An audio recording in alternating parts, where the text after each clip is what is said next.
ចាសួស្តីម៉ាម៉ាទាំងអស់គ្នាថ្ងៃនេះខ្ញុំបានរៀបចំហាត់ថ្ងៃថងជូនគ្រួសារគឺងាយមែនតែនគឺឆាឡុកឡាសេកូនិយាយទៅឆាឡុកឡាសេកូនេះគឺងាយមែនតែនមកហូបលឿនណាព្រោះឯសារខ្ញុំមានទឹកសោះឆានៅផ្ទះអញ្ចឹងយើងយកទៅសាច់គោនេះយកទៅឆាជាមួយខ្ទឹមសជាមួយប៊ឺហើយយើងដាក់សោះឆាពីស្ពីទៅរួចរាល់ជាការស្រេចចៃព្រោះឯសារសោះឆាមានរសជាតិស្រាប់អញ្ចឹងវាលឿនសម្រាប់យើងរវល់អីអញ្ចឹងយើងមានទឹកសោះឆានៅផ្ទះគឺល្អបំផុតតែបើសិនជាម៉ាម៉ាធ្វើការកំងអាចកំងខ្ញុំបានណារសជាតិអត់ប្រៃខ្លាំងក៏អត់ផ្អែមខ្លាំងដែរល្មមហើយខ្ញុំលុកដាក់សាច់គោនេះគឺខ្ញុំដាក់សាច់គោផ្សេងឲ្យគាត់ខ្ញុំឆាដាក់កូនចានមួយអញ្ចឹងដល់ពេលដល់ម៉ោងគាត់ញ៉ាំ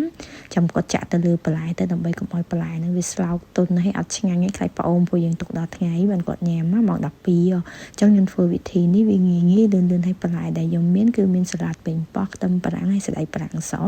ហើយនឹងពងមាន់ចៀន